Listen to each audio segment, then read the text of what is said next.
ಒಬ್ಬ ಮಗ ತನ್ನ ವಯಸ್ಸಾದ ತಂದೆಯನ್ನು ರಾತ್ರಿ ಊಟಕ್ಕಾಗಿ ಉತ್ತಮ ರೆಸ್ಟೋರೆಂಟ್ಗೆ ಕರೆದುಕೊಂಡು ಹೋಗ್ತಾನೆ. ಅಪ್ಪ ನಡುಗುವ ಕೈಯಿಂದ ಊಟ ಮಾಡುವಾಗ ತನ್ನ ಬಟ್ಟೆಗಳ ಮೇಲೆ ಹಲವಾರು ಬಾರಿ ಆಹಾರವನ್ನು ಚೆಲ್ಲಿಕೊಂಡ. ಬಾಯಿ, ಗಲ್ಲ, ಕುತ್ತಿಗೆ ಮೇಲೆಲ್ಲ ಆಹಾರದ ತುಣುಕುಗಳು ಕಾಣುತ್ತಿದ್ದವು. ರೆಸ್ಟೋರೆಂಟ್ನಲ್ಲಿ ಊಟ ಮಾಡಲು ಕುಳಿತಿದ್ದ ಇತರ ಜನರು ಆ ವೃದ್ಧನನ್ನು ಅಸಹ್ಯದಿಂದ ನೋಡುತ್ತಿದ್ದರು. ಆದರೆ ಅವರ ಮಗನು ಶಾಂತವಾಗಿ ಕುಳಿತು ಅಪ್ಪನೊಡನೆ ಊಟ ಮಾಡುತ್ತಿದ್ದ. ಊಟವಾದ ನಂತರ ಮಗ ಯಾವುದೇ ಮುಜುಗರ, ನಾಚಿಕೆ ಇಲ್ಲದೆ ತನ್ನ ತಂದೆಯನ್ನು ವಾಶ್ರೂಮ್ಗೆ ಕರೆದೊಯ್ದು ಅವರ ಬಾಯಿ, ಮುಖ, ಕುತ್ತಿಗೆಗಳಿಂದ ಆಹಾರದ ತುಣುಕುಗಳನ್ನು ಮೆಲ್ಲಗೆ ಒರೆಸಿ ತೆಗೆದು ಅವರ ಬಟ್ಟೆಗಳನ್ನು ತನ್ನ ಕರವಸ್ತ್ರದಿಂದ ನೀರು ಹಾಕಿಕೊಂಡು ಚೆನ್ನಾಗಿ ಸ್ವಚ್ಛಗೊಳಿಸಿದ. ಅವರ ತಲೆಗೂದಲನ್ನು ಬಾಚಿ ಕನ್ನಡಕದ ಗಾಜುಗಳನ್ನು ತೊಳೆದು ಬಟ್ಟೆಯಿಂದ ಒರೆಸಿ ಮತ್ತೆ ಹಾಕಿದ ನಂತರ ಅವರನ್ನು ಹೊರಗೆ ಕರೆತಂದ.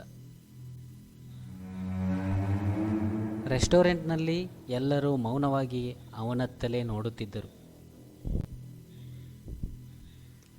ಆನಂತರ ಅವನು ಬಿಲ್ ಪಾವತಿಸಿ ಅಪ್ಪನೊಂದಿಗೆ ಹೊರಗೆ ಹೊರಟನು. ಅಲ್ಲಿ ಊಟ ಮಾಡುತ್ತಿದ್ದ ಮತ್ತೊಬ್ಬ ವೃದ್ಧರು ಅವನನ್ನು ಕರೆದು ಕೇಳಿದರು, ನೀನು ಇಲ್ಲಿ ಏನನ್ನಾದರೂ ಬಿಟ್ಟು ಹೋಗುತ್ತಿದ್ದೆ ಎಂದು ನಿನಗೆ ಅನಿಸುತ್ತಿಲ್ಲವೇ ಎಂದು ಕೇಳಿದರು.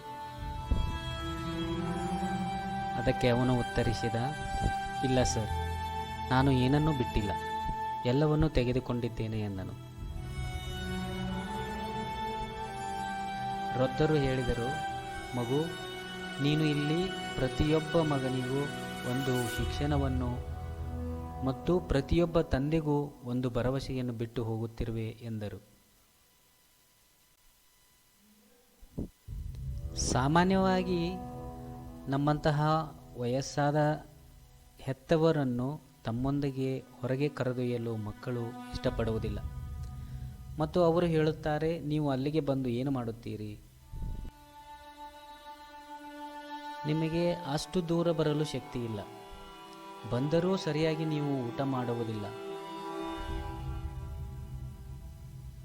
ನೀವು ಮನೆಯಲ್ಲೇ ಇರುವುದು ಒಳ್ಳೆಯದು ಎಂದು ಹೇಳಿ ಹೋಗುತ್ತಾರೆ.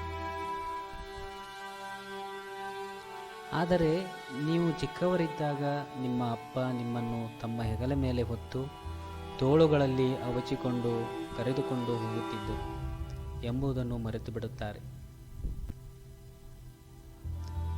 ಮಗುವಾಗಿದ್ದಾಗ ನಿಮಗೆ ಸರಿಯಾಗಿ ತಿನ್ನಲು ಸಾಧ್ಯವಾಗದಿದ್ದಾಗ ತಂದೆ ತಾಯಿ ತಮ್ಮ ಕೈಯಿಂದ ನಿಮಗೆ ಆಹಾರವನ್ನು ತಿನ್ನಿಸುತ್ತಿದ್ದರು ಮತ್ತು ನಿಮ್ಮ ಬಾಯಿಂದ ಆಹಾರವು ಶರೀರದ ಬಟ್ಟೆಗಳ ಮೇಲೆ ಬಿದ್ದಾಗ ಅವರು ನಿಮ್ಮನ್ನು ಬೈಯದೆ ಪ್ರೀತಿಯಿಂದ ಸ್ವಚ್ಛಗೊಳಿಸುತ್ತಿದ್ದರು.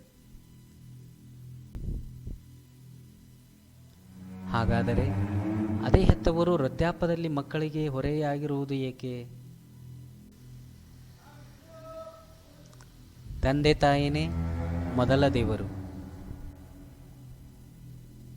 ಅವರ ಸೇವೆ ಮಾಡುವುದು ನಮ್ಮ ಆದ್ಯ ಕರ್ತವ್ಯ ಮತ್ತು ಪ್ರೀತಿಯನ್ನು ನೀಡಿ ನೆನಪಿಡಿ, ನಿಮಗೂ ವಯಸ್ಸಾಗುತ್ತದೆ.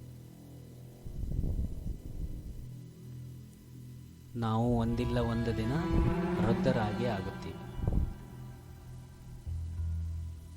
ಹರೇ ಕೃಷ್ಣ, ನಮಸ್ತೆ.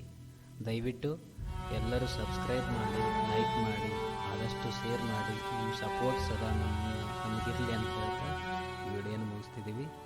ಆದಷ್ಟು ಶೇರ್ ಮಾಡಿ ಫ್ರೆಂಡ್ಸ್. Thank you.